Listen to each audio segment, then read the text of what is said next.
ಹರೇ ರಾಮ.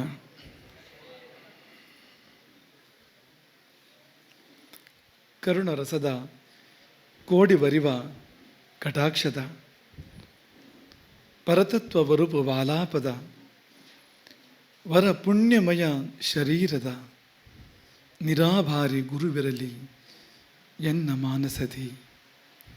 ಆ ಸದ್ಗುರುವಿರಲಿ ನಮ್ಮೆಲ್ಲರ ಮಾನಸದಿ.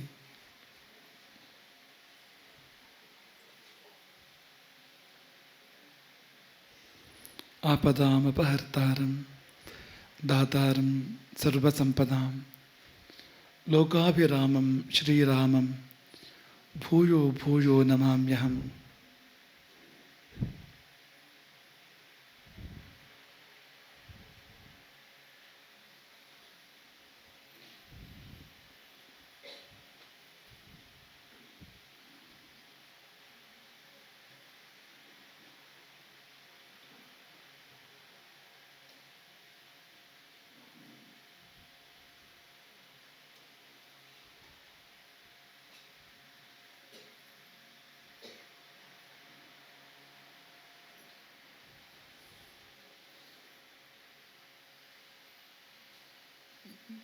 ತಾಯಿ ಹಕ್ಕಿ ಮೊಟ್ಟೆಯ ರೂಪದಲ್ಲಿ ತನ್ನ ಸಂತತಿಗೆ ಮೊದಲು ಜನ್ಮವನ್ನು ನೀಡುತ್ತದೆ. ಬಳಿಕ ಆ ಮೊಟ್ಟೆಗೆ ಕಾವು ಕೊಟ್ಟು ಮರಿ ಮೊಟ್ಟೆಯೊಡೆದು ಹೊರಗೆ ಬರುವಂತೆ, ಜಗತ್ತಿನ ಬೆಳಕನ್ನು ನೋಡುವಂತೆ ಮಾಡ್ತದೆ. ಭಗವಂತನಿಗೆ ಎರಡು ರೂಪ. ಭಗವಂತ ತಾಯಿ ಹಕ್ಕಿಯಂತೆ ನಮಗೆಲ್ಲ ಈ ಜಗತ್ತಿನಲ್ಲಿ ಜನ್ಮವನ್ನು ಕೊಡ್ತಾನೆ. ಆದರೆ ಹುಟ್ಟುವಾಗ ನಾವು ಮೊಟ್ಟೆಯಂತೆ ಹುಟ್ಟುತ್ತೇವೆ. ಈಗ ಆ ಮೊಟ್ಟೆಯೊಳಗಿನ ಮರಿಯ ಸ್ಥಿತಿಯನ್ನು ಒಮ್ಮೆ ಅವಲೋಕನ ಮಾಡಿಕೊಳ್ಳಿ. ಸುತ್ತ ಆವರಣ ಇದೆ, ಏನೂ ಕಾಣದು, ಪ್ರಪಂಚದ ದರ್ಶನ ಇಲ್ಲ ಅಂತ. ಆವರಣ ಸರ್ವತೋಮುಖವಾಗಿ ಎಲ್ಲ ಕಡೆಯಿಂದ ಆವರಣ ಇರತಕ್ಕಂಥದ್ದು ಅಂತ. ಹಾಗೆ ನಾವು ಹುಟ್ಟುತ್ತೇವೆ ಅಂತ. ನಾವು ಹುಟ್ಟುವಾಗ ನಮಗೆ ಏನು ಗೊತ್ತು ಅಂದರೆ ಏನೂ ಗೊತ್ತಿಲ್ಲ, ಅಜ್ಞಾನವೇ ನಮ್ಮ ಸ್ವರೂಪ ಎನ್ನುವ ಹಾಗೆ ಇರ್ತದೆ ಅಂತ.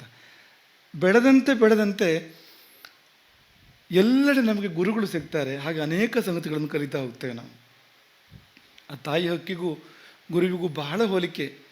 ತಾಯಿ ಹಕ್ಕಿ ಕಾವು ಕೊಟ್ಟು, ತನ್ನ ದೇಹದ ಕಾವು ಕೊಟ್ಟು ಮರಿ ಮೊಟ್ಟೆ ಹಿಡಿದು ಹೊರಗೆ ಬರುವಂತೆ ಮಾಡಿದರೆ, ಗುರು ಅರಿವಿನ ಕಾವು ಕೊಟ್ಟು ತನ್ನ ಆತ್ಮದ, ಅದು ದೇಹದ ಕಾವು ಹಕ್ಕಿ ಕೊಡುವಂಥದ್ದು, ಆತ್ಮದ ಅರಿವಿನ ಕಾವನ್ನು ಕೊಟ್ಟು ಗುರು ನಾವು ಮೊಟ್ಟೆ ಹೊಡೆದು ಹೊರಗೆ ಬರುವಂತೆ ಮಾಡ್ತಾನೆ.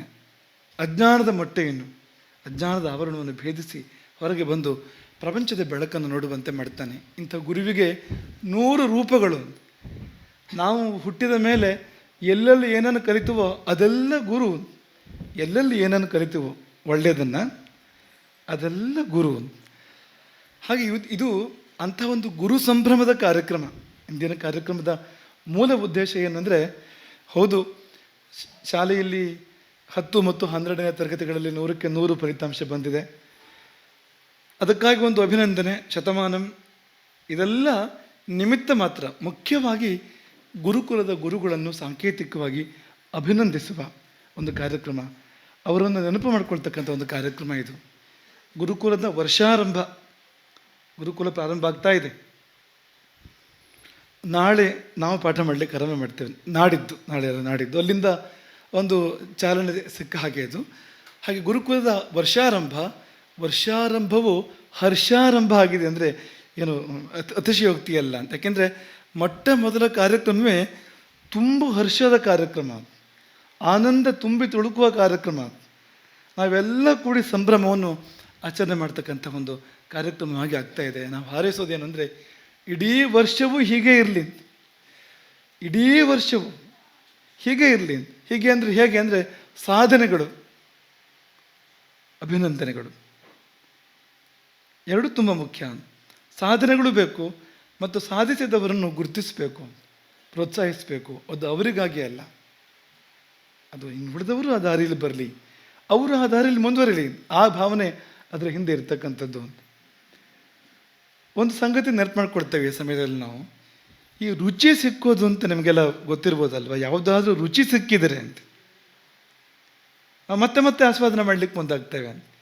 ಈಗ ಹಲಸಿನ ಹಣ್ಣು ಎಷ್ಟೋ ಪ್ರದೇಶಗಳಲ್ಲಿ ಇಲ್ಲವೇ ಇಲ್ಲ. ಅದು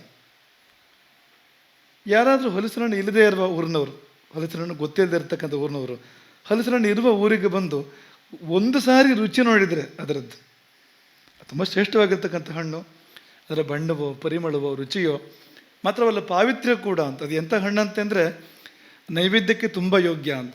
ಉಪವಾಸವಿದ್ದವರು ಏನಾದರೂ ತಿನ್ನಲೇಬೇಕು ಅಂದರೆ ಹಲಸಿನ ಹಣ್ಣು ತಿನ್ಬೋದು ಅಂತ. ಎಷ್ಟೆಷ್ಟೋ ಅಲ್ಲ, ಇತಿಮಿತಿಯಲ್ಲಿ ಬಳಕೆ ಆಗಬೇಕಾಗಿರ್ತಕ್ಕಂಥ ಒಂದು ವಸ್ತು ಅದು. ಹಾಗಾಗಿ ಅಂಥ ಹಣ್ಣು ಅದು. ಒಮ್ಮೆ ರುಚಿ ಸಿಕ್ಕರೆ ಮತ್ತೆ ಮತ್ತೆ ಅದಕ್ಕೆ ಪ್ರಯತ್ನ ಮಾಡ್ತಾನವನು. ಅದೆಲ್ಲಿ ಸಿಗ್ತದೆ ಅಂತ ಹುಡುಕ್ತಾನವನೊಂದು. ಪುಟ್ಟ ಮಗು, ಶಿಶು ಅಂತ ಅಂದ್ಕೊಳ್ಳಿ ನೀವು. ಶಿಶುವಿಗೆ ಸಿಹಿ ಅಂದರೆ ಏನಂತ ಗೊತ್ತಿಲ್ಲ. ನೀವು ಪಾಯಸದಲ್ಲಿ ಕೈ ಎತ್ತಿ ಅದರ ಬಾಯಲ್ಲಿ ಒಮ್ಮೆ ಇಟ್ಟರೆ ಒಂದು ಸಾರಿ ಚಪ ಮಾಡಿದರೆ ಅದು ಆ ಕೈಯನ್ನು ಮತ್ತೆ ಬೇಕು ಅಂತ ಅನ್ನಿಸ್ತದೆ ಅದಕ್ಕೆ ಅಂತ.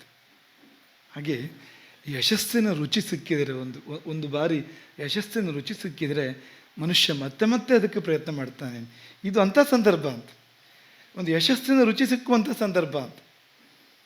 ಹಾಗಾಗಿ ನಾವು ಈ ಒಂದು ಕಾರ್ಯಕ್ರಮವನ್ನು ಏರ್ಪಡಿಸ್ತಾ ಇರುವಂಥದ್ದು. ಇದು ನಮ್ಮದೇ ಇಚ್ಛೆಯಿಂದ ಆಯೋಜಿತವಾಗಿರ್ತಕ್ಕಂಥ ಕಾರ್ಯಕ್ರಮ, ಅಥವಾ ನಡಿಬೇಕು ಅಂತ ನಾವೇ ಬಯಸಿ ನಡೀತಾ ಇರ್ತಕ್ಕಂಥ ಒಂದು ಕಾರ್ಯಕ್ರಮ. ನಿಜವಾಗಿ ವ್ಯವಸ್ಥೆ ಕಡೆಯಿಂದ ಒಂದು ಸುಮ್ಮನೆ ಒಂದು ಸಮಾಲೋಚನೆ ಪ್ರಸ್ತಾಪ ಇತ್ತು, ಒಂದು ಮೀಟಿಂಗ್ ತರಹದ ಒಂದು ಕಾರ್ಯಕ್ರಮದ ಪ್ರಸ್ತಾಪ ಇತ್ತು. ಆದರೆ ನಮ್ಮ ಮನಸ್ಸು ಏನಿತ್ತು ಅಂದರೆ, ಇಲ್ಲ, ಇದು ಗುರು ಸಂಭ್ರಮದ ಕಾರ್ಯಕ್ರಮ ಆಗಬೇಕು ಅಂತ. ನಾವು ಸೂಚನೆ ಕೊಟ್ಟಿದ್ವು ಏನು ಅಂದರೆ, ಪೋಷಕರನ್ನು ಕರಿಬೇಕು ಅಂತ. ಹೌದಾ, ಆಯಿತು, ಕರಿತೇವೆ ಅಂತ. ವಿದ್ಯಾರ್ಥಿಗಳ ಪೋಷಕರನ್ನು ಅಲ್ಲ, ಶಿಕ್ಷಕರ ಪೋಷಕರನ್ನು ಕರಿಬೇಕು ಅಂತ. ಈ ಕಾರ್ಯಕ್ರಮಕ್ಕೆ ಶಿಕ್ಷಕರ ಬಳಗವನ್ನು ಕರಿಬೇಕು. ಅವರ ತಂದೆ ತಾಯಿಯೋ, ಅಣ್ಣ ತಮ್ಮಂದಿರೋ, ಗಂಡನೋ ಹೆಂಡತಿಯೋ, ಮಕ್ಕಳೋ, ಅಥವಾ ಅವರ ಹತ್ತಿರದ ಬಳಗೋ ಅವ್ರನ್ನ ಕರಿಬೇಕು ಅಂತ. ಯಾಕೆಂದರೆ ಅವರೆಲ್ಲ ನೋಡಲಿ ಬಂದು ಅಂತ. ಅವರೆಲ್ಲ ಪಾಪ ಕಳಿಸ್ಕೊಟ್ಟಿರ್ತಾರೆ ತಮ್ಮ ಮಗನನ್ನೋ ಅಥವಾ ತಮ್ಮವರನ್ನು ಇಲ್ಲಿ ಶಿಕ್ಷಕರಾಗಿ ಕಳಿಸ್ಕೊಟ್ಟಿರ್ತಾರೆ. ಬಂದು ಏನು ಮಾಡ್ತಾ ಇದ್ದಾರೆ ಅವರು ಇಲ್ಲಿ ಅಂತ ಎಂಬುದು ಅವ್ರ ಗಮನಕ್ಕೆ ಬರಬೇಕು ಅಂತ. ಹಾಗಾಗಿ ಅಂಥ ಒಂದು ಕಾರ್ಯಕ್ರಮ ಆಯೋಜನೆ ಆಗಬೇಕು ಎನ್ನುವ ಅಪೇಕ್ಷೆಯನ್ನು ನಾವು ಮಾಡಿದ್ದು. ಒಂದು ಮಟ್ಟಿಗೆ ಅದು ಯಶಸ್ವಿ ಆಗಿದೆ ಅಂತ ಅಂದ್ಕೊಳ್ತೇವೆ. ನಾವು ಅನೇಕರು ಶಿಕ್ಷಕರಿಗೆ ಸಂಬಂಧಪಟ್ಟರು ಬಂದವ್ರನ್ನ ಕೆಲವ್ರನ್ನ ಕಂಡು ನಾವಿಲ್ಲಿ ತುಂಬ ಸಂತೋಷ ಆಯಿತು. ಹಾಗಾಗಿ ನೀವು ಈ ದಾರಿಯಲ್ಲಿ ಮುಂದುವರಿಬೇಕು. ಇವತ್ತಿನ ಕಾರ್ಯಕ್ರಮಕ್ಕೆ ಶಿಕ್ಷಕರೇ ಕೇಂದ್ರಬಿಂದು ಮಾತ್ರವಲ್ಲ, ಇಡೀ ಗುರುಕುಲಕ್ಕೆ ಶಿಕ್ಷಕರೇ ಕೇಂದ್ರಬಿಂದು. ಇದು ಇವತ್ತು ಮೊದಲು ನಾವು ಹೇಳ್ತಾ ಇರುವಂಥದ್ದಲ್ಲಿ ನೀವೆಲ್ಲ ನಮ್ಮ ಬಾಯಲ್ಲಿ ಅನೇಕ ಬಾರಿ ಕೇಳಿದ್ದೀರಿ ಇದನ್ನು. ಗುರುಕುಲದ ಜೀವನಾಡಿ ಯಾವುದು ಅಂದರೆ ಅದು ಗುರುವೃಂದ, ಶಿಕ್ಷಕರು, ಅವರೇ ಮುಖ್ಯ ಅಲ್ಲಿ. ಹಾಗಾಗಿ ನಾವು ಇವತ್ತು ಬೇರೆ ಯಾರು ಭಾಷಣ ಮಾಡೋದು ಬೇಡ ಅಂತ ಹೇಳಿದ್ವಿ, ಬೇರೆ ಯಾರಿಗೂ ವೇದಿಕೆಯಲ್ಲಿ ಅವಕಾಶ ಬೇಡ ಅಂತ ಹೇಳಿದ್ವಿ. ನಾವು ಕೂಡ ವೇದಿಕೆಯಲ್ಲಿ ಕೂತ್ಕೊಳ್ಳೋ ಇಚ್ಛೆಯಲ್ಲಿ ಇರಲಿಲ್ಲ. ನಮಗೊಂದು ಸಮಾಧಾನ ಇದೆ, ನಾವು ಕೊನೆಯವರೆಗೂ ಅಲ್ಲೇ ಎದುರುಗಡೆ ಕೂತಿದ್ವು ಅಂತ. ಯಾಕೆಂದರೆ ಈ ಗುರುಕುಲದ ನಿತ್ಯ ಶಿಕ್ಷಕರು, ನಾವು ಶಿಕ್ಷಕರ ವರ್ಗದಲ್ಲಿ ಸೇರ್ತೇವೆ, ಇಲ್ಲ ಅಂತಿಲ್ಲ, ನಿತ್ಯ ಶಿಕ್ಷಕರಿದ್ದಾರಲ್ಲ ಅವರಿಗೆ ನಾವು ವೇದಿಕೆಯನ್ನು ಕಲ್ಪನೆ ಮಾಡಬೇಕು, ಅವರು ಮಾತನಾಡಬೇಕು ಅಂತ. ಇಲ್ಲಂದರೆ ಯಾವತ್ತೂ ನಾವುಗಳೆಲ್ಲ ಮಾತನಾಡುವಂಥದ್ದು ಇದ್ದೇ ಇದೆ ಅಂತ. ಹಾಗಾಗಿ ಅಂಥ ಒಂದು ಗುರುವನ್ನು ಕೇಂದ್ರ ಬಿಂದುವಾಗಿಸಿ ನಡೀತಕ್ಕಂಥ ಒಂದು ಕಾರ್ಯಕ್ರಮ ಇದು. ಗುರುಕುಲವೂ ಕೂಡ ಹಾಗೆ. ನಿಮ್ಮ ಗುರುಕುಲ, ನಿಮ್ಮ ಮಕ್ಕಳು ಬೆಳೆಸಿ ಇದನ್ನು, ಬೆಳಗಿಸಿ ಇದನ್ನು. ಮುಂದಿನ ದಾರಿಗಳು ಕೂಡ ತುಂಬ ಸ್ಪಷ್ಟವೇ ಇದ್ದಾವೆ. ನಮಗೆ ರಾಜೇಂದ್ರ ಭಟ್ರ ನೆನಪಾಗ್ತದೆ, ನಮ್ಮ ಈ ಕ್ಷೇತ್ರ ಶಿಕ್ಷಣ ಅಧಿಕಾರಿಗಳು. ಅವರು ಇಲ್ಲಿಯೇ ಒಂದು ಸಭೆಯನ್ನು ತೆಗೆದುಕೊಂಡಿದ್ದರು, ನಾವು ಇದ್ವು ಆ ಸಭೆಯಲ್ಲಿ. ಅವರೊಂದು ಗುರಿ ಕೊಟ್ಟಿದ್ದರು. ಆ ಗುರಿ ಏನು ಅಂದರೆ 100ಕ್ಕೆ 100 ಅಂತ. 100ಕ್ಕೆ 100 ಅಂದರೆ ಏನು? ಆ 100ಕ್ಕೆ 100 ಸಾಧನೆ ಆಗಿದೆ, ಅದು ಮುಂದುವರಿಕೆ ಇದೆ. ಗುರುಕುಲ 100ಕ್ಕೆ 100 ಇವತ್ತು. ಮಕ್ಕಳು 100ಕ್ಕೆ 100 ಆಗಬೇಕು. ಮಕ್ಕಳು 100ಕ್ಕೆ 100 ಆಗಬೇಕು ಅಂದರೆ ಮಕ್ಕಳು ತಾವು ಏನೇನು ಓದ್ತಾರೋ ಅಲ್ಲೆಲ್ಲ 100ಕ್ಕೆ 100 ಆಗಬೇಕು. ತಾವು ಹೇಗೆ ವರ್ತಿಸ್ತಾರೋ, ಹೇಗೆ ಆಲೋಚನೆ ಮಾಡ್ತಾರೋ ಅಲ್ಲೆಲ್ಲ 100ಕ್ಕೆ 100 ಆಗಬೇಕು. ಅಂದರೆ ಮಕ್ಕಳು ತಮ್ಮ ಎಲ್ಲ ವಿಷಯಗಳಲ್ಲಿ 100ಕ್ಕೆ 100 ಸಾಧನೆ ಮಾಡುವಂತೆ ಆಗಬೇಕು. ಆ ಗುರಿ ನಮಗಿರ್ಬೇಕು. ಆಗ್ತದೆ ಅನ್ನೋ ವಿಷಯ ಬೇರೆ, ಅದು ದೇವರಿಗೆ ಬಿಟ್ಟಿದ್ದು. ಕರ್ಮಣ್ಯೇವ ಅಧಿಕಾರಸ್ಥೆ ಮಾ ಫಲೇಶು ಕದಾಚನ. ಫಲದ ಬಗ್ಗೆ ನಮಗೆ ಸ್ಪೃಹೆ ಬೇಡ, ಪ್ರಯತ್ನ ಮಾತ್ರ ಹೇಗಿರ್ಬೇಕು ಅಂದರೆ ಮಕ್ಕಳನ್ನು ನಾವು 100ಕ್ಕೆ 100 ಮಾಡ್ತೇವೆ. ಎಲ್ಲ ವಿಷಯಗಳಲ್ಲಿ ಎಲ್ಲ ಮಕ್ಕಳು 100ಕ್ಕೆ 100 ಆಗಬೇಕು. ಆ ಗುರಿ ಇಟ್ಟುಕೊಂಡು ನಾವು ಪ್ರಯತ್ನ ಮಾಡಬೇಕು. ಮಾತ್ರವಲ್ಲ, ಸಂಸ್ಕಾರದಲ್ಲಿ 100ಕ್ಕೆ 100 ಆಗಬೇಕು. ಮಕ್ಕಳೇ, ನಿಮ್ಮ ವ್ಯಕ್ತಿತ್ವ ಒಳ್ಳೆಯದಾಗದೇ ಇದ್ರೆ ಸಮಾಜ ನಮ್ಮನ್ನು ಪ್ರೀತಿಯಿಂದ ನೋಡೋದಿಲ್ಲ. ನೀವು ಒಳ್ಳೆಯವರಾಗದೇ ಇದ್ರೆ ಒಳ್ಳೆ ಅಂಕಗಳನ್ನು ತೆಗೆದುಕೊಳ್ಳುವಂಥದ್ದು ಒಂದು, ಅದು ತುಂಬಾ ಮುಖ್ಯ ಅದು. ಆದ್ರೆ ಒಳ್ಳೆ ವ್ಯಕ್ತಿತ್ವ ಇದೆಯಲ್ಲ, ನೀವು ಒಳ್ಳೆಯವರಾಗೋದು ಇದೆಯಲ್ಲ, ಅದ್ರ ಮೇಲೆ ನಿಮ್ಮ ಜೀವನ ಮುಂದೆ ನಿಂತಿರ್ತಕ್ಕಂಥದ್ದು. ಈಗ ನಾವು ಈ ಸ್ಥಾನದಲ್ಲಿ ಇದ್ದೇವೆ, ನಮ್ಮ ಪದವಿಯನ್ನು ಯಾರೂ ಕೇಳಲಿಲ್ಲ. ಇಲ್ಲಿ ಆಯ್ಕೆ ಮಾಡುವಾಗ ನಮ್ಮ ಪದವಿಯನ್ನು ಯಾರೂ ಕೇಳಲಿಲ್ಲ. ಈ ದೇಶದ ಪ್ರಧಾನಮಂತ್ರಿಗೆ ಅವರ ಪದವಿ ಏನು ಅಂತ, ಅವ್ರು ಓದಿದ್ದೇನು ಅಂತ ಯಾರೂ ಕೇಳಲಿಲ್ಲ. ಯಾರು ಕೇಳೋದಿಲ್ಲ ಅದನ್ನ. ನೀವೆಷ್ಟು ಒಳ್ಳೆಯವರು, ನೀವೆಷ್ಟು ಸಮಾಜಕ್ಕೆ ಉಪಯೋಗವಾಗ್ತೀರಿ, ಅದನ್ನು ಮಾತ್ರ ಕೇಳುವಂಥದ್ದು. ಹಾಗಾಗಿ ಈ ಗುರುಕುಲ ನಾವು ಯಾವಾಗಲೂ ಹೇಳ್ತಾ ಬಂದಿದ್ದೇವೆ, ಅದನ್ನು ಒಳ್ಳೆತನವನ್ನು ಕಲಿಸ್ಕೊಡ್ಬೇಕು ಮಕ್ಕಳಿಗೆ. ಸೌಭಾಗ್ಯ ಮಾತನಾಡ್ತಿರುವಾಗ ನಮಗೆ ಮನಸ್ಸು ತುಂಬೆ ಬಂತು. ಗುರುಗಳು ಪೂರ್ವಕ್ಕೆ ಹರಿಯಬೇಕು ಗುರುಕುಲ ಅಂತ ಹೇಳ್ತಾ ಇದ್ರು. ನಮ್ಗೆ ಎಲ್ಲಿ ಆತಂಕ ಇತ್ತು ನಮಗೆ, ನಮ್ಮದಲ್ಲಿ ಪಶ್ಚಿಮಕ್ಕೆ ಹರಿದು ಬೀಳ್ತದೆ ಅಂತ. ಆಕೆಯ ಧ್ವನಿ ಏನಿದೆ ಅಂದ್ರೆ ಪಾಶ್ಚಿಮಾತ್ಯ ಸಂಸ್ಕೃತಿಯ ಕಡೆಗೆ, ಯುರೋಪಿಯನ್ ಕಲ್ಚರ್ ಆ ಕಡೆಗೆ ಎಲ್ಲಿ ನಾವು ಹರಿದು ಹೋಗ್ಬಿಡ್ತೇವೆ ಅನ್ನೋ ಆತಂಕ ನಮಗಿತ್ತು ಅಂತ. ಅದು ಈ ಪೂರ್ವ ಪಶ್ಚಿಮಕ್ಕೆ ಒಳ್ಳೆ ಅರ್ಥ ಕೂಡ ಇದೆ. ಯೋಗಶಾಸ್ತ್ರದಲ್ಲಿ ಈ ಪಶ್ಚಿಮ ಅಂದ್ರೆ ಅಂತರ್ಮುಖ ಅಂತ ಅರ್ಥ, ಪೂರ್ವ ಅಂದ್ರೆ ಬಹಿರ್ಮುಖ ಅಂತ. ನಮ್ಮ ಮಕ್ಕಳು ಪಶ್ಚಿಮ ಮುಖಿಗಳಾಗಬೇಕು. ಯಾವ ಅರ್ಥದಲ್ಲಿ ಅಂದ್ರೆ ಯುರೋಪಿಯನ್ ಕಲ್ಚರ್ ಕಡೆ ಹೋಗ್ಬೇಕು ಅನ್ನೋ ಅರ್ಥದಲ್ಲಿ ಅಲ್ಲ, ಅಂತರ್ಮುಖಿಗಳಾಗಬೇಕು, ಅಂತರ್ಮುಖಿಗಳಾಗಬೇಕು, ಸಾಧಕರಾಗಬೇಕು ಮಕ್ಕಳೆಲ್ಲ. ಅವರ ಬದುಕಿನ ಪರಮ ಲಕ್ಷ್ಯ ಪರಮಾತ್ಮ ಆಗಬೇಕು ಅಂತ ಒಂದು ಅಧ್ಯಾತ್ಮದ ಪ್ರವೃತ್ತಿ ಮಕ್ಕಳಲ್ಲಿ ಬೆಳಿಬೇಕು ಅಂತ. ಆ ಅರ್ಥದಲ್ಲಿ ಆ ಮಕ್ಕಳೆಲ್ಲ ಪಶ್ಚಿಮ ಮುಖಿಗಳಾಗಬೇಕು ಎಂಬುದಾಗಿ ನಾವು ಬಯಸುವಂಥದ್ದು. ಅನೇಕರಿದ್ದಾರೆ ನಮ್ಮ ಮಕ್ಕಳಲ್ಲಿ, ಅಂತ ಮನಸ್ಸಿದ್ದವರು ಇದ್ದಾರೆ ನಮ್ಮ ಮಕ್ಕಳಲ್ಲಿ. ಅದಕ್ಕೆ ಇಂಬು ಕೊಡ್ತಕ್ಕಂಥ ಶಿಕ್ಷಕರು ಕೂಡ ಇದ್ದಾರೆ, ಅಂಥವರು ಕೂಡ ನಮ್ಮ ಮಧ್ಯೆ ಇದ್ದಾರೆ. ಅದು ನಮಗೆ ತುಂಬ ಸಂತೋಷವನ್ನು ಕೊಡುವಂಥದ್ದು ಅಂತ. ಮಕ್ಕಳಿಗೆ ಪ್ರೋತ್ಸಾಹದ ರೂಪದಲ್ಲಿ ಒಂದು ಸಣ್ಣ ಒಂದು ಹೆಜ್ಜೆಯನ್ನು ತೆಗೆದುಕೊಂಡಿದೆ. ಈಗ ಒಂದನೇ ಸ್ಥಾನಕ್ಕೆ ಅಂದ್ರೆ ಗುರುಕುಲದಲ್ಲಿ ಯಾರು ಮೊದಲನೇ ಸ್ಥಾನದಲ್ಲಿ ನಿಂತಿದ್ದಾನೋ ಆ ವಿದ್ಯಾರ್ಥಿಯ ಸಂಪೂರ್ಣವಾದ ಶುಲ್ಕವನ್ನು ಹಿಂದೆ ಕೊಡ್ತಕ್ಕಂಥ, ಅದೊಂದು ಆಶೀರ್ವಾದದ ರೂಪದಲ್ಲಿ, ಅದೊಂದು ಬಹುಮಾನದ ರೂಪದಲ್ಲಿ ಹಿಂದೆ ಕೊಡ್ತಕ್ಕಂಥ ಹೆಜ್ಜೆಯನ್ನು ತೆಗೆದುಕೊಂಡಿದೆ. ಹಾಗೆ 2ನೇ 3ನೇ ಬಂದ ವಿದ್ಯಾರ್ಥಿಗಳು ಕೂಡ ಇದೇ ನಿರ್ಣಯ ಮಾಡ್ತಾ ಇದೆ. ಯಾಕೆಂದ್ರೆ ಅವ್ರದ್ದೊಂದು ವಿಶೇಷ ಇದೆ. ಅವರು ಪಾರಂಪರಿಕ ವಿದ್ಯೆಯನ್ನು ಅಭ್ಯಾಸ ಮಾಡ್ತಾ ಪರಂಪರಾ ಗುರುಕುಲದಲ್ಲಿ ಇದ್ದುಕೊಂಡು ಬರೀ ಒಂದು 2-3 ಗಂಟೆಗಳ ಸಮಯವನ್ನು ಮಾತ್ರ ಕೊಟ್ಟುಕೊಂಡು ಈ ಸಾಧನೆ ಮಾಡಿದ್ದಾರೆ. ಸಣ್ಣ ವಿಷಯ ಅಲ್ಲ ಅದು.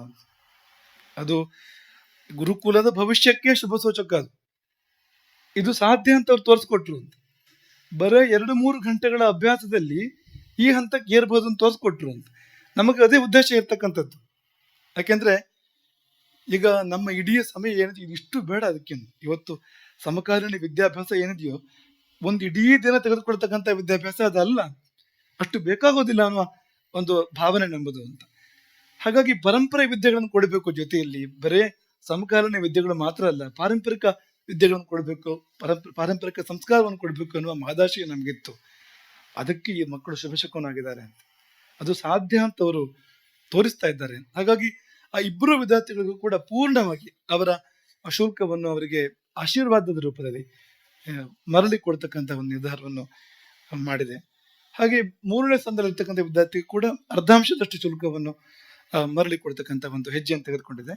ಇದು ಕೇವಲ ಅವರನ್ನ ಲಕ್ಷ್ಯದಲ್ಲಿ ಇಟ್ಕೊಂಡು ಮಾಡ್ತಾ ಇರುವಂಥದ್ದಲ್ಲ, ಇಡೀ ಎಲ್ಲ ವಿದ್ಯಾರ್ಥಿಗಳಿಗೆ ಇದು ಗುರಿ ಆಗಬೇಕು ಅಂತ. ನಮ್ಮ ಉದ್ದೇಶ ಏನು ಗೊತ್ತಾ? ನಿಮ್ಮಿಂದ ಶುಲ್ಕವನ್ನು ಪಡೆಯುವಂಥದ್ದು ನಮ್ಮ ಗುರಿ ಅಲ್ಲ. ನಮ್ಮ ಗುರಿ ಏನಂದ್ರೆ ನಿಮಗೆ ನಾವು ಹಿಂದೆ ಕೊಡುವಂತೆ ಆಗ್ಬೇಕು ಶುಲ್ಕವನ್ನು. ಈ ನಿರ್ಧಾರ ಮುಂದಿನ ವರ್ಷಕ್ಕೆ ಅದು ಹೇಗೆ ಹೋಗ್ಬೇಕು ಅಂದ್ರೆ ಯಾರಿಗೆ ವಾಪಸ್ ಕೊಡೋದು ಬಿಡೋದು ಅಂತ ಗೊತ್ತಾಗಬಾರ್ದು. ಅಷ್ಟು ಮಂದಿ ನೀವು ಬಂದು ಶುಲ್ಕವನ್ನು ಮರಳಿ ಕೇಳುವಂತೆ ಆಗ್ಬೇಕು. ನಿಮಗೊಂದು ಘೋಷಣೆ ಅಂತ ಈಗಲೇ ಮಾಡ್ತೇವೆ ನಾವು, ಯಾರು ಮಹತ್ತರ ಸಾಧನೆ ಮಾಡ್ತೀರೋ, ಈ ಗುರುಕುಲದಲ್ಲಿ ಅಧ್ಯಯನ ಮಾಡಿ ವಿದ್ಯೆಯಲ್ಲಿ ಯಾರು ಮಹತ್ತರ ಸಾಧನೆ ಮಾಡ್ತೀರೋ, ಸಂಸ್ಕಾರದಲ್ಲಿ ಯಾರು ದೊಡ್ಡ ಶುಭದ ಸೂಚನೆ ತೋರಿಸ್ತೀರೋ, ನೀವು ಏನು ಕೊಡ್ಬೇಕಾದಿಲ್ಲ, ನೀವು ಆಶೀರ್ವಾದ ಪಡಿಬೇಕಾದ್ದು ಮಾತ್ರ. ನೀವು ಸಮಾಜಕ್ಕೆ ದೊಡ್ಡ ಕೊಡುಗೆಯನ್ನು ಕೊಡ್ತೀರಿ ಮುಂದೆ ಬರುವ ದಿನಗಳಲ್ಲಿ. ಹಾಗಾಗಿ ಇದು ಶುಲ್ಕಕ್ಕಾಗಿ ಇರುವ ಗುರುಕುಲ ಅಲ್ಲವೇ ಅಲ್ಲ. ಈಗ ಇರುವ ಶುಲ್ಕದಲ್ಲಿ ಗುರುಕುಲ ನಡೆಯುವುದು ಕೂಡ ಇಲ್ಲ. ನಾವು ಏನು ವ್ಯವಸ್ಥೆಗಳನ್ನು ಕೊಡ್ತಾ ಇದ್ದೇವೆ ಅದು ಈ ಶುಲ್ಕದಲ್ಲಿ ನಡೆಯುವಂಥದ್ದಲ್ಲ ಅದು. ಹಾಗಾಗಿ ಉದ್ದೇಶ ಏನಂದ್ರೆ ವಿದ್ಯೆ ಬೆಳಿಬೇಕು, ಸಂಸ್ಕಾರ ಬೆಳಿಬೇಕು, ಸಮಾಜಕ್ಕೆ ನಾವು ಒಂದು ಕೊಡುಗೆಯನ್ನು ಕೊಡಬೇಕು ಅಂತ. ಹಾಗಾಗಿ ಹೆಚ್ಚು ಹೆಚ್ಚು ಮಕ್ಕಳಿಗೆ ಅವರ ವಿದ್ಯೆಯ ಕಾರಣಕ್ಕೆ ಮತ್ತು ಅವರ ಸಂಸ್ಕಾರದ ಕಾರಣಕ್ಕೆ ಆಶೀರ್ವಾದವಾಗಿ ಶುಲ್ಕವನ್ನು ಮರಳಿ ಕೊಡುವಂತೆ ಆಗಬೇಕು ಅಂತ ಇದು ಅಪೇಕ್ಷೆ ಅಂತ ನಮ್ಮದು. ಹಾಗೆ ನಾವು ಚಿನ್ನದ ಕಡಗದ ಮಾತನಾಡಿದ್ವು ಕಳೆದ ವರ್ಷ. ಈ ವರ್ಷವೂ ಕೂಡ ಪ್ರಸ್ತಾಪ ಇದೆ. ಈ ವರ್ಷ ಯಾರಿಗೂ ತಗೊಳ್ಳಿಕ್ಕೆ ಸಾಧ್ಯ ಆಗಿಲ್ಲ ಈ ವರ್ಷ ಅದನ್ನ. ಹಾಗಾಗಿ ನಮಗೆ ನೀವು ಉಳಿತಾಯ ಮಾಡಿಕೊಟ್ಟಿದ್ದೀರಿ ಈ ವರ್ಷ. ಆದ್ರೆ ನಮಗೇನು ಖುಷಿಯಾಗಿಲ್ಲ. ನೀವು ಮುಂದಿನ ವರ್ಷ ನಮಗೆ ಉಳಿತಾಯ ಮಾಡೋದಕ್ಕೆ ಅವಕಾಶ ಕೊಡಬಾರ್ದು ಅಂತ. ನಮ್ಮ ಕೈಯಿಂದ ನಾವು ಖರ್ಚು ಮಾಡಿಸ್ಬೇಕು ನೀವು ಅಂತ. ಚಿನ್ನದ ಕಡಗವನ್ನು ಒಂದಕ್ಕಿಂತ ಹೆಚ್ಚು ಅನೇಕ ಚಿನ್ನದ ಕಡಗಗಳನ್ನ ಮುಂದಿನ ವರ್ಷ ಕೊಡುವಂತೆ ನೀವು ಮಾಡಿದ್ರೆ ನಾವು ಖುಷಿ ಪಡ್ತೇವೆ ನಾವು ತುಂಬಾ ಅಂತ. ಹಾಗಾಗಿ ಆ ರೀತಿಯಲ್ಲಿ ಇಲ್ಲಿಯ ಸಂಪತ್ತು ವಿನಿಯೋಗ ಆಗಲಿ ಎಂಬುದಾಗಿ ನಾವು ಬಯಸುವಂಥದ್ದು. ಒಬ್ಬರು ಶಂಕರಾಚಾರ್ಯ ಪರಂಪರೆಯ ಒಬ್ಬರು ಪರಮಾಚಾರ್ಯರು ಅವ್ರ ಬಗ್ಗೆ ಒಂದು ಮಾತನ್ನು ಹೇಳ್ತಾರೆ. ಅವರು ಪಟ್ಟಕ್ಕೆ ಬಂದ ಮೇಲೆ ಚಿನ್ನದ ಸಿಂಹಾಸನ ಇತ್ತಂತೆ. ಚಿನ್ನದ ಸಿಂಹಾಸನ ಕರಗಿಸಿ ವೇದಾಧ್ಯಯನ ಮಾಡುವ ವಿದ್ಯಾರ್ಥಿಗಳಿಗೆ ಹಂಚಿದ್ರಂತೆ ಅದನ್ನೆಲ್ಲ ವೇದಾಧ್ಯಯನದ ಸಲುವಾಗಿ ಅಂತ.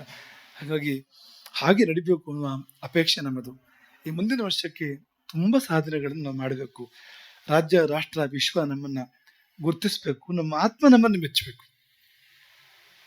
ನಮ್ಮ ಗುರು ಹಿರಿಯರು ಮೆಚ್ಚಬೇಕು ನಮ್ಮನ್ನು. ಸಮಾಜ ನಮ್ಮನ್ನು ಮೆಚ್ಚಬೇಕು. ಅಕ್ಷರದಲ್ಲಿಯೂ ನಾವು ಮುಂದುವರಿಬೇಕು, ವಿದ್ಯಾಭ್ಯಾಸದಲ್ಲೂ ಮುಂದುವರಿಬೇಕು, ಸಂಸ್ಕಾರದಲ್ಲಿಯೂ ಮುಂದುವರಿಬೇಕು.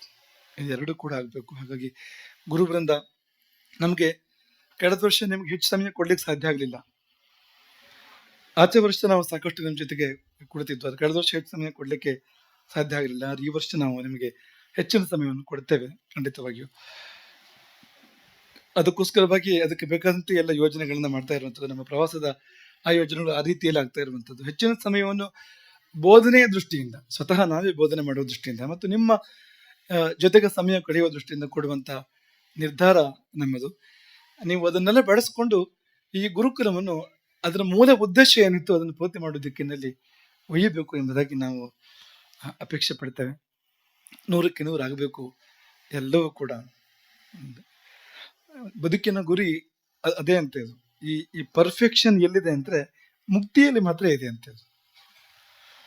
ಪರ್ಫೆಕ್ಷನಿಸ್ಟ್ ಅಂದ್ರೆ ಯಾರು ನಿಜವಾಗಿ ಅಂದ್ರೆ ಮುಕ್ತಿ ಸಾಧಕ ಯಾರು ಇರ್ತಾನೋ ಅವನು ಮಾತ್ರ ಪರ್ಫೆಕ್ಷನಿಸ್ಟ್ ಅಂತ. ಯಾಕೆಂದ್ರೆ ಪೂರ್ತಿ 100ಕ್ಕೆ 100 ಅನ್ನುವಂಥದ್ದು ಮುಕ್ತಿ ಭೂಮಿಯಲ್ಲಿ ಮಾತ್ರ ಇರ್ತಕ್ಕಂಥದ್ದು ಅಂತ, ಈ ಜಗತ್ತಿನಲ್ಲಿ ಇಲ್ಲ ಅಂತ. ಅದು ಬದುಕಿನ ಲಕ್ಷ್ಯವಾಗಬೇಕು ಎಂಬುದಾಗಿ ನಮ್ಮ ಪರಂಪರೆ, ಶಾಸ್ತ್ರ, ನಮ್ಮ ಹಿರಿಯರು ಹೇಳ್ಕೊಂಡು ಬಂದಿರುವಂಥದ್ದು.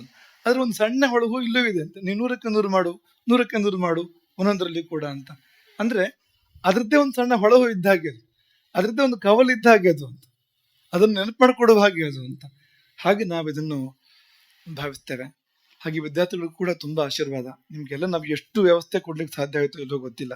ವಿದ್ಯಾರ್ಥಿಗಳಿಗೂ ಮತ್ತು ಗುರುವೃಂದಕ್ಕೂ ಸೇರಿ ಹೇಳ್ತಾ ಇರುವಂಥದ್ದು. ಏನು ವ್ಯವಸ್ಥೆ ಕೊಡ್ಲಿಕ್ಕೆ ಸಾಧ್ಯ ಆಯಿತೋ ಗೊತ್ತಿಲ್ಲ. ಆದ್ರೂ ತುಂಬಾ ಕೊರತೆಗಳು ಇರ್ಬೋದು ಅದರಲ್ಲಿ. ಮತ್ತು ಎಷ್ಟು ಪ್ರೀತಿಯಿಂದ ನೋಡ್ಕೊಳ್ಳಿಕ್ಕೆ ಸಾಧ್ಯ ಆಯಿತು ಅಲ್ಲೂ ಕೊರತೆಗಳು ಇರ್ಬೋದು.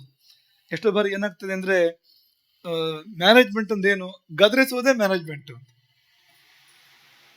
ಜೋರ್ ಮಾಡೋದೇ ಮ್ಯಾನೇಜ್ಮೆಂಟ್ ಅಂತ. ಆ ಹಾಡಲ್ಲಿ ನೀವು ನೋಡಿದ್ರಿ, ಆ ನೃತ್ಯದ ಮಧ್ಯದಲ್ಲಿ ಮಕ್ಕಳು ತುಂಬಾ ಸುಂದರವಾಗಿ ಅಭಿನಯ ಮಾಡಿ ತೋರಿಸಿದ್ರು, ಭಾರಿ ಸುಂದರವಾಗಿ ಅಭಿನಯ ಮಾಡಿ ತೋರಿಸಿದ್ರು ಅಂತ.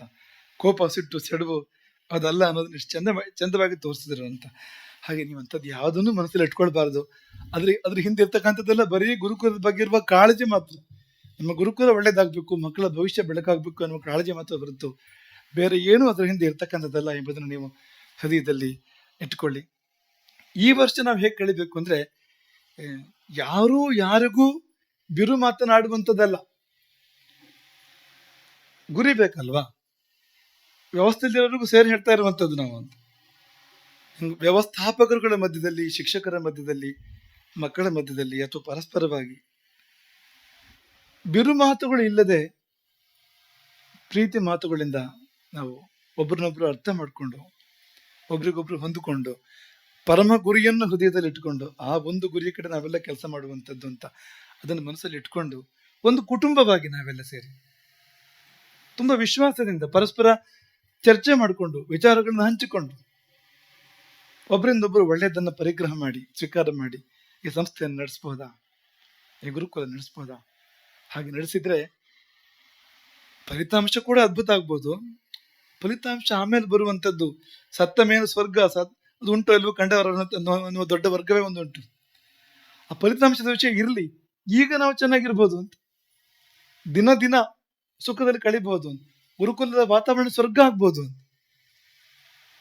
ಗುರುಕುಲದ ವಾತಾವರಣ ತುಂಬಾ ಹಿತವಾಗ್ಬೋದು ಅಂತ. ಹಾಗಾಗಿ ನಾವುಗಳು ಕುಂದು ಕೊರತೆಗಳನ್ನ ಕುಳಿತು ಚರ್ಚಿಸಿ ಸಮಾಧಾನವಾಗಿ ನಾವು ಒಬ್ರಿಗೊಬ್ರು ಮಾತಾಡ್ಕೊಂಡು ಒಂದು ದೃಢ ಸಂಕಲ್ಪ ಮಾಡಿ ಸಂಸ್ಥೆಗೆ ಹೆಮ್ಮೆ ಬರುವಂತೆ ಆಗ್ಬೇಕು. ಮಕ್ಕಳ ಬಾಳು ಬೆಳಗಬೇಕು ಎನ್ನುವ ಸಂಕಲ್ಪವನ್ನು ಇಟ್ಕೊಂಡು ಅದಕ್ಕೆ ಪೂರಕವಾಗಿ ಕೆಲಸ ಮಾಡಬೇಕು.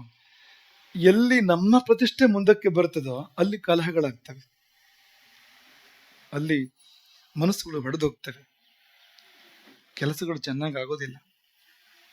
ಎಲ್ಲಿ ಸಂಸ್ಥೆಯ ಪ್ರತಿಷ್ಠೆ ಮುಖ್ಯ ಆಗ್ತದೋ ಅಲ್ಲಿ ಮನಸ್ಸುಗಳು ಒಂದಾಗ್ತವೆ ಅಂತ, ಅಲ್ಲಿ ಸಂಕಲ್ಪ ದೃಢ ಆಗ್ತದೆ, ಅಲ್ಲಿ ಎಲ್ಲ ಪೂರಕವಾಗಿ ಕೆಲಸ ಮಾಡ್ತೇವೆ ಅಂತ. ಒಂದು ಯುದ್ಧ ಆಗ್ತಾ ಇದೆ ಅಂತ ಅನ್ಕೊಳ್ಳಿ, ಶತ್ರು ಬಂದು ಮುತ್ತಿಗೆ ಹಾಕಿದ್ದಾನೆ, ಶತ್ರು ಸೈನ್ಯ ಬಂದು ಮುತ್ತಿಗೆ ಹಾಕಿದೆ ಅಂತ, ನಮ್ಮ ಪ್ರತಿಷ್ಠೆಗಳಿಗೆ ಅವಕಾಶ ಇದೆಯಾ ಅಲ್ಲಿ? ಎಲ್ಲ ಸೇರಿ ಹೋರಾಡಬೇಕು ನೋಡಿ, ಅವರವರಿಂದ ಆಗುವಂಥದ್ದನ್ನ ಎಲ್ಲರೂ ಕೂಡ ಮಾಡಬೇಕು ಅಂತ. ಹಡಗಿನಲ್ಲಿ ಈ ಉದಾಹರಣೆಯನ್ನು ಬಲ್ಲವರು ಕೊಡೋದುಂಟು. ಹಡಗು ಸಮುದ್ರ ಮಧ್ಯದಲ್ಲಿ ಸಾಗ್ತಾ ಇದೆ ಅಂದರೆ ಹಡಗಿನಲ್ಲಿ ಬೇರೆ ಬೇರೆ ಊರಿನವರು ಇರ್ತಾರೆ, ಬೇರೆ ಬೇರೆ ಭಾಷೆಯವರು ಇರ್ತಾರೆ, ಬೇರೆ ಬೇರೆ ಸಿದ್ಧಾಂತದವರು ಇರ್ತಾರೆ, ಮನಸ್ಥಿತಿಯವರು ಇರ್ತಾರೆ. ಅವರ ಮಧ್ಯೆ ಚರ್ಚೆಗಳಾಗ್ಬೋದು, ನಾ ಮೇಲು ನೀ ಮೇಲು, ವಾದಗಳು ನಡಿಬೋದು. ಸಿದ್ಧಾಂತಗಳನ್ನ ಇಟ್ಕೊಂಡು ಪರಸ್ಪರ ಮತಭೇದಗಳನ್ನ ಇಟ್ಕೊಂಡು ವಾಗ್ವಾದಗಳಾಗ್ಬೋದು, ನಡೀತಾ ಇರ್ತದೆ ಇದೆಲ್ಲ. ಎಲ್ಲಿವರೆಗೆ? ಬಿರುಗಾಳಿ ಬೀಸುವವರೆಗೆ. ಒಂದು ಬಿರುಗಾಳಿ ಬೀಸ್ತು, ಒಂದು ಚಂಡಮಾರುತ ಬೀಸ್ತು, ಹಡಗು ಬುಡಮೇಲಾಗುವ ಸಂದರ್ಭ ಇದೆ ಅಂತಂದರೆ ಆಗ ಎಲ್ಲ ಬಿಟ್ಟು ಎಲ್ಲ ಸೇರಿ ಹಡಗನ್ನು ಉಳಿಸೋದಕ್ಕೆ ಮುಂದಾಗ್ತಾರೆ ನೋಡಿ ಅಂತ.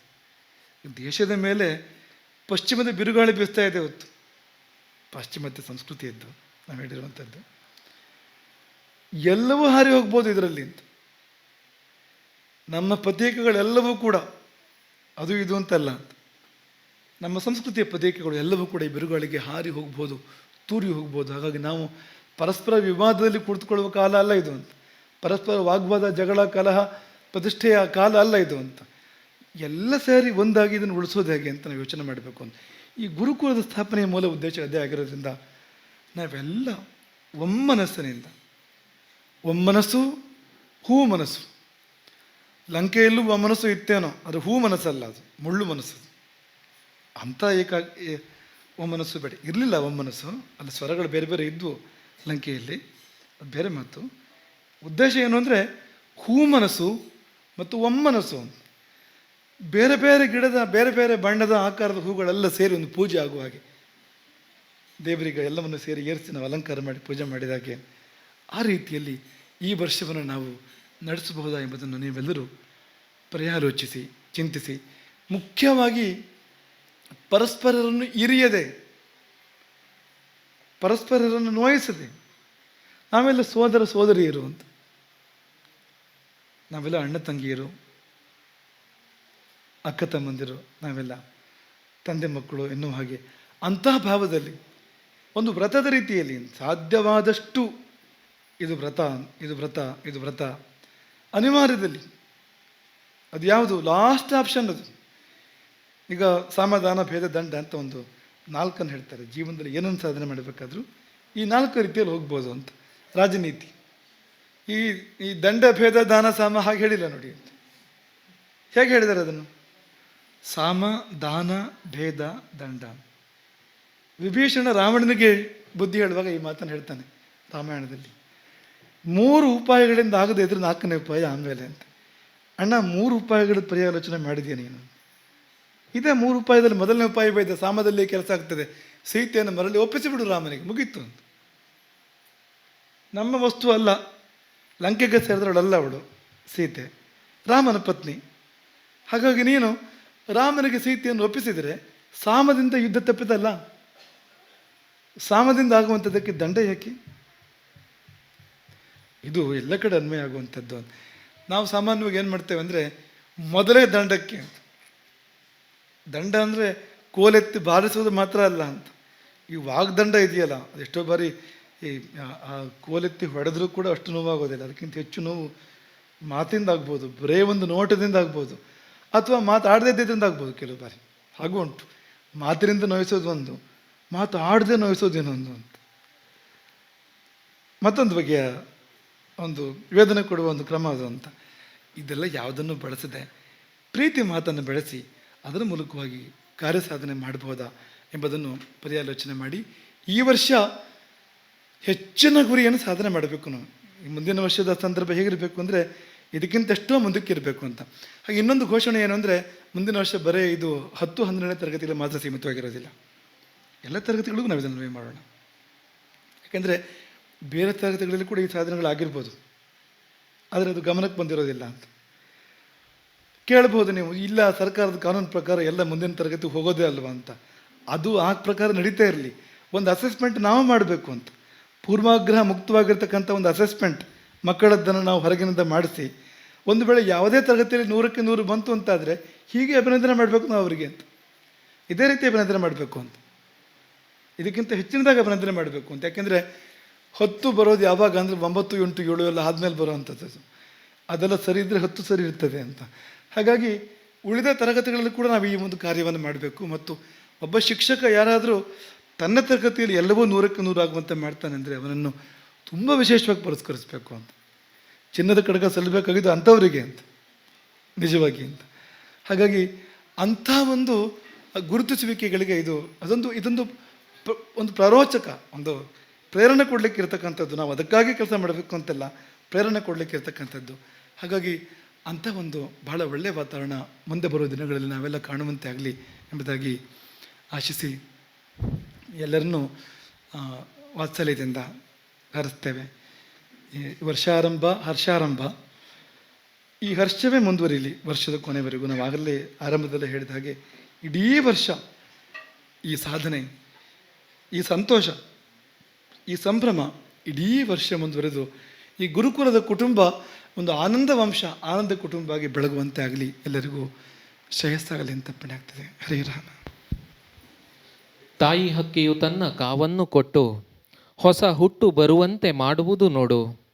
ಗುರುವೆಂಬ ಹೊಂಬೆಳಕು ಅರಿವೆಂಬ ಕಾವಿಂದ ಜಗವನ್ನು ಬೆಳಗುವನು ಎಲ್ಲ ಕಡೆಯು. 100ಕ್ಕೆ 100ರ ಸಾಧನೆಯು ಒಡಮೂಡಿ ಸಂಭ್ರಮದ ಕ್ಷಣವಿಂದು ಅರಳುತ್ತಿಹುದು. ಸಂಭ್ರಮದ ಸಮ್ಮಾನ ನಿತ್ಯ ಗುರುಕುಲಕ್ಕಿರಲಿ, ಒಳ್ಳೆತನವನ್ನು ಬೆಳೆಸಿ ಬೆಳಗುತ್ತಿರಲಿ. ಶಿಕ್ಷಕರ ತಂಡವದು ಸಂಸ್ಥೆಯ ಬೆನ್ನೆಲುಬು, ಹೃದಯ ಕರುಣೆಯ ಗೂಡು ನಿಮ್ಮದಿರಲಿ. ಸಾಧನೆಯು ನಿತ್ಯವೂ ಹೆಚ್ಚುತ್ತಾ ಮುನ್ನಡೆದು ಬದುಕು ಪೂರ್ಣತೆಯೆಡೆಗೆ ನಡೆಯುತ್ತಿರಲಿ.